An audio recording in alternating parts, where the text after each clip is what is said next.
where history and hunger have trapped them. Fergal Keane, BBC News, Jerusalem.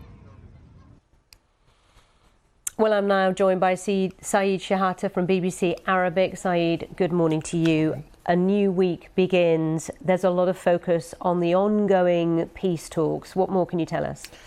There is no details about what happened in Paris, but the Israeli War Cabinet approved the broad terms for a potential ceasefire deal with Hamas based on what happened in Paris. So there is negotiation teams will go to Qatar and then to Cairo. There is 2 rounds of negotiations.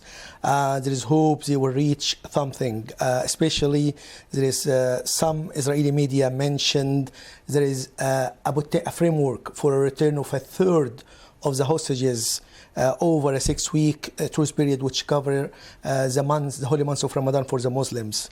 And this will potentially be a middle way between what Hamas needs and what Israeli needs, because Hamas wants the withdrawal of all Israeli troops out of Gaza, a return for the release of all hostages, and Israel want to stay in Gaza, controlling it, and even to launch attack on Rafah. So the middle way is to have a truce and to release some of the hostages, not the whole hostages.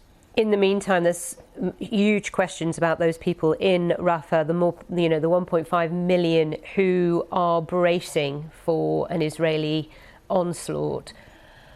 Benjamin Netanyahu is determined, he says, to finish the job of eliminating Hamas, and he feels Rafah is key to that.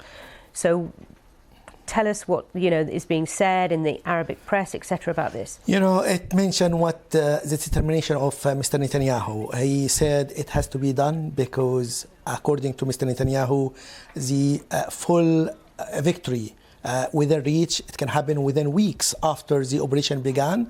But the reaction from the Arab world was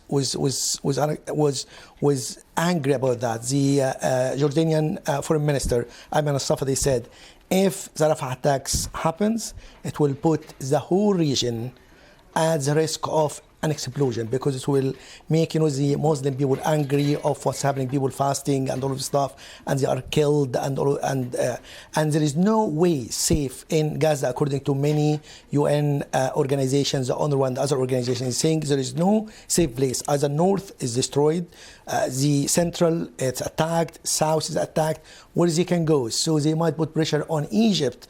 Even Mr. Netanyahu said there is coordination with Egypt, the peace with Egypt not at risk, so he's affirming that the relationship with Egypt is very strong, so no pressure on Egypt. But the speculation is, where can these people go? So there is no safe place. There is no food, no electricity. And the UNRWA said since 23rd of January, there is no aid trucks went to north of Gaza. So many places are not ready to receive these people. And this is the main question. If Rafah attack happens, it will be a disaster, according to many organizations and international organizations. Okay, thank you very much indeed, Saeed Shehata from BBC Arabic. And just to say,